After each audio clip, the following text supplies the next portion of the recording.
Hi, I'm Bunny. Before we dive into my story, don't forget to like and subscribe for more incredible tales. Now, let me take you on a journey you won't believe. Walking through the bustling street market, I felt a sense of wonder at the vibrant chaos around me. The stalls were a patchwork of colors and scents, each one telling its own story. I was here for the unusual, the rare finds that you wouldn't come across every day. That's when I saw her. At first I thought it was a reflection in a mirror, a woman with the same hazel eyes, the same wild, curly hair as mine, browsing through a stall of antique jewelry. Our eyes met, and we both froze. It was like looking into a mirror, but it wasn't. She was me, but she wasn't. "Is this some kind of trick?" I asked, stepping closer. The similarity was uncanny. It felt surreal. She looked just as confused. "I was about to ask you the same thing. I'm Lila. And you are..." "Bunny," I replied, still in shock. "You look just like me." We spent the next few hours talking, discovering our shared birthday, and piecing together the fragmented story of our separation. We were twins, separated at birth, each living entirely different lives. "Can you believe we've lived entire lives without knowing about each other?" I asked, sipping my coffee as we sat in the cozy cafe. The aroma of freshly brewed coffee mixed with the sounds of casual chatter around us. Lila shook her head, stirring her cup absent-mindedly. "All these years, Bunny, and not once did they slip up. Not once did they mention you." "Tell me about them, Lila. Your family." I leaned forward, eager yet apprehensive to learn more. Her laugh was bitter. "Family? They're more like puppeteers. It was always about what I could do for them. My painting, my music. Nothing was ever just mine. It was a performance, a way to boost their social standing." "I had no idea." My voice trailed off, the guilt of my ignorance weighing heavily. "You couldn't have known." Lila waved off my apology. "I learned to play their game, but deep down, I always felt like something was missing.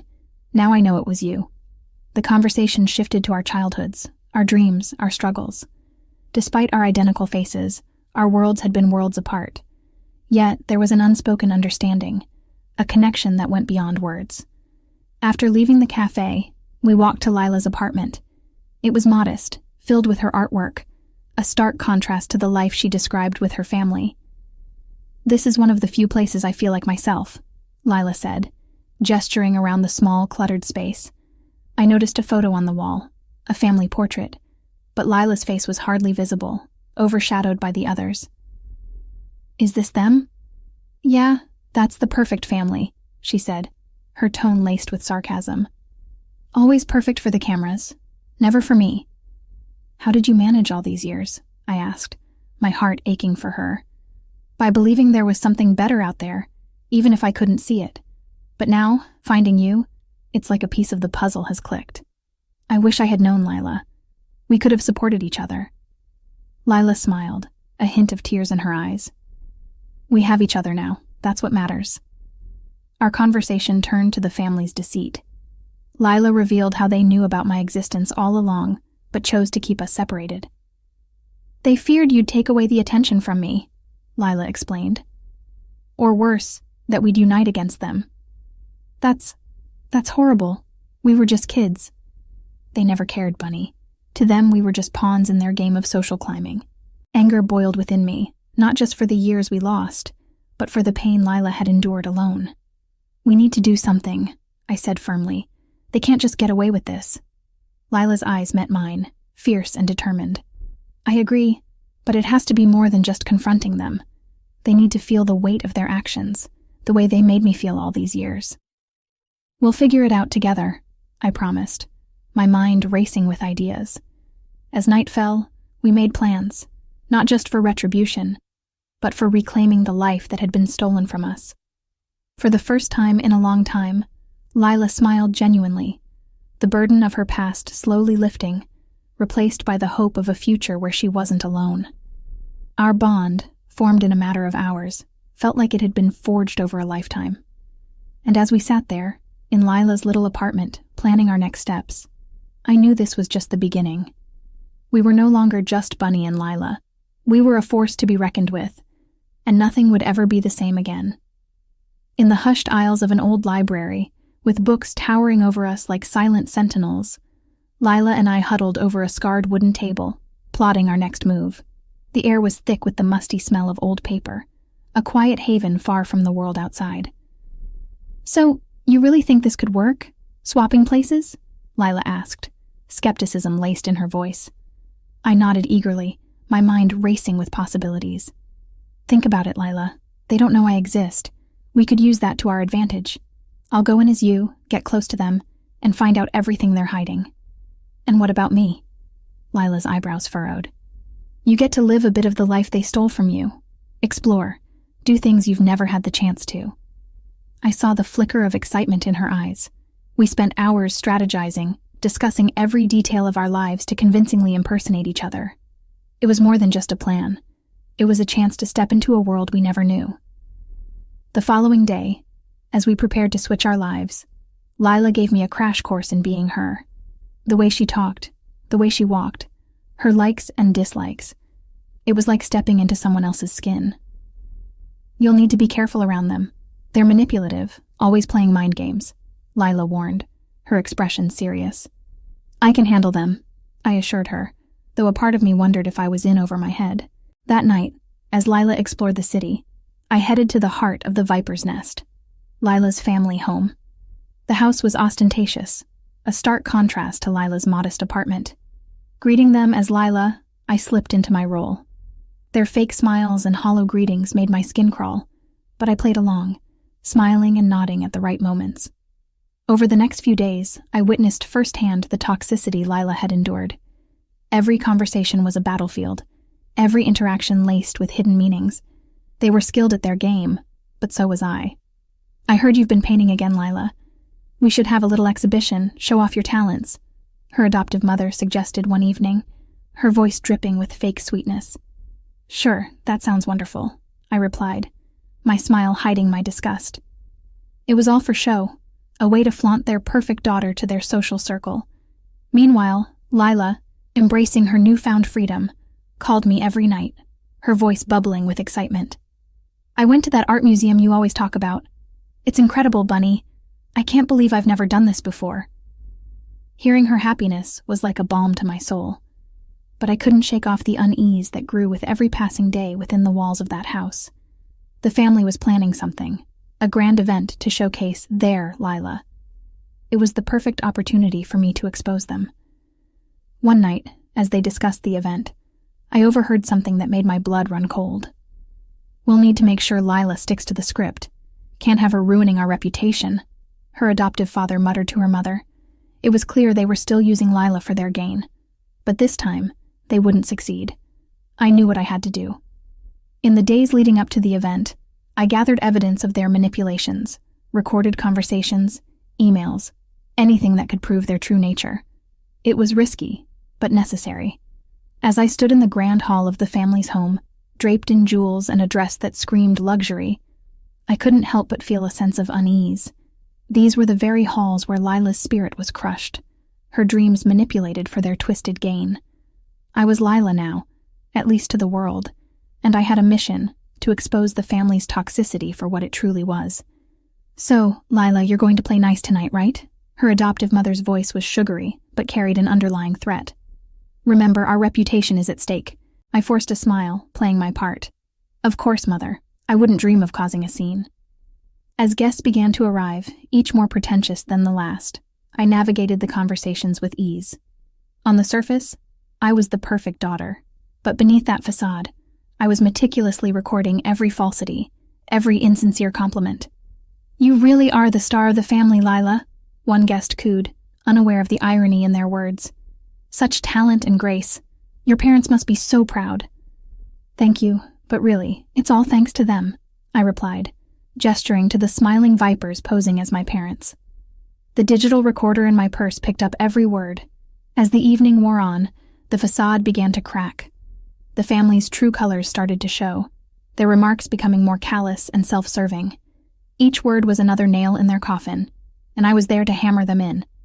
Back at Lila's apartment, she relayed her adventures with a newfound zest for life. "You won't believe the freedom, Bunny.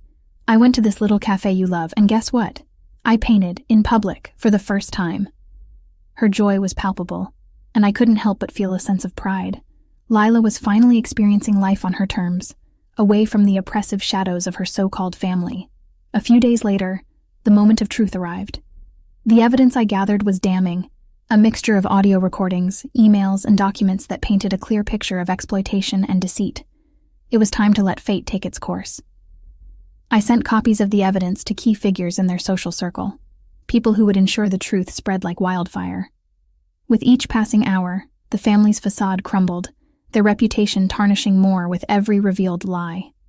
At a social event that week, I watched as the whispers started, the looks of disdain and judgment directed at the family. The community they had so artfully deceived was now turning on them, their social standing evaporating before their eyes. "It's all lies, do you hear me? Lila is unwell. She's been confused lately." The adoptive mother tried to salvage what was left of their image, but her words fell on deaf ears. As I stood amidst the chaos, a sense of satisfaction washed over me. They were finally getting a taste of the bitterness and betrayal Lila had endured for years. I forced a smile, playing my part. "Of course, Mother. I wouldn't dream of causing a scene." As guests began to arrive, each more pretentious than the last, I navigated the conversations with ease. On the surface, I was the perfect daughter. But beneath that facade, I was meticulously recording every falsity, every insincere compliment. "You really are the star of the family, Lila," one guest cooed, unaware of the irony in their words. "Such talent and grace. Your parents must be so proud." "Thank you, but really it's all thanks to them," I replied, gesturing to the smiling vipers posing as my parents. The digital recorder in my purse picked up every word. As the evening wore on, the facade began to crack. The family's true colors started to show, their remarks becoming more callous and self-serving. Each word was another nail in their coffin, and I was there to hammer them in.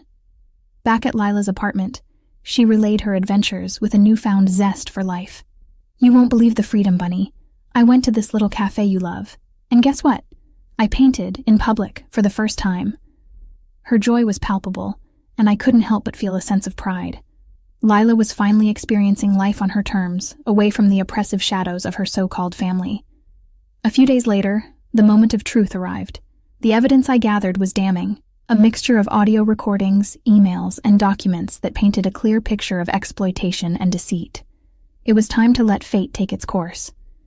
I sent copies of the evidence to key figures in their social circle, people who would ensure the truth spread like wildfire. With each passing hour, the family's facade crumbled, their reputation tarnishing more with every revealed lie. At a social event that week, I watched as the whispers started, the looks of disdain and judgment directed at the family. The community they had so artfully deceived was now turning on them, their social standing evaporating before their eyes. "It's all lies, do you hear me? Lila is unwell. She's been confused lately." The adoptive mother tried to salvage what was left of their image, but her words fell on deaf ears. As I stood amidst the chaos, a sense of satisfaction washed over me. They were finally getting a taste of the bitterness and betrayal Lila had endured for years. Leaving the event, I felt a weight lift off my shoulders. I had done what I set out to do, expose the toxicity that had plagued Lila's life. But more than that, I had given Lila the chance to reclaim her narrative, to live a life free of manipulation and deceit. As I headed back to Lila's apartment, I couldn't wait to see her, to tell her that the chains of the past were finally broken, and that together, we could start anew, forging a path filled with hope and devoid of the shadows that had once loomed over us. Back at the street market where it all began, Lila and I stood facing the family that had tormented her for so long. Their fall from grace was the talk of the town, and here we were, about to confront them one last time. "You think you've won, don't you?" the adoptive mother spat, her voice bitter. "Ruining our reputation, dragging our name through the mud." "We only revealed the truth," I replied calmly, standing tall beside Lila. "You're nothing but a troublemaker," the adoptive father growled, his eyes cold and unforgiving. "No, she's my sister, and she's done more for me than you ever did," Lila interjected, her voice strong and confident. "All those years, you never saw me, only what you could gain from me." The market buzzed with the whispers of onlookers, watching the drama unfold before them. The family's attempts to salvage their reputation were futile. The community had seen their true colors, and there was no coming back from that. "You'll regret this. Both of you," the adoptive mother hissed, but her threats were empty, her power over Lila gone. As they walked away, defeated and shunned, Lila turned to me, a smile spreading across her face. "We did it, Bunny. We're free." "Yeah, we are," I replied, feeling a sense of closure. "And now we get to start a new chapter, together." As we walked through the market, it felt like a full circle moment. This was where we discovered each other, and now it was the place where we began our journey anew. "I never got to explore much, being under their thumb," Lila said, looking around the market with a sense of wonder. "Well, now's your chance," I replied. "We can do whatever we want, go wherever we want. The world's ours for the taking." The sun set over the market, casting a warm glow on everything. Lila and I wandered from stall to stall, talking about our dreams, our hopes, and the life we would build together. "I never thought I'd find a family again, not after everything," Lila confessed, her eyes glistening with unshed tears. "You always had a family in me, you just didn't know it," I said, hugging her. "And I promise, I'm not going anywhere." As we left the market, hand in hand, I realized that this was more than just a victory over the toxic family. It was a testament to our strength, our resilience, and the unbreakable bond we shared as sisters. Lila and I, once unknown to each other, now stood together, stronger and united. We had faced the shadows of our past and emerged victorious, ready to face the world, side by side, as a family. And as the stars began to twinkle in the night sky, I knew that no matter what the future held, we had each other, and that was more than enough. The story of Bunny and Lila has reached its conclusion, but it leaves us with a thought-provoking question. If you discovered a long-lost sibling who lived a completely different life, would you be willing to upend your own life to help them seek justice? Share your thoughts and feelings in the comments below. And if you enjoyed this journey, don't forget to like the video and subscribe for more compelling stories. Your support keeps our stories alive.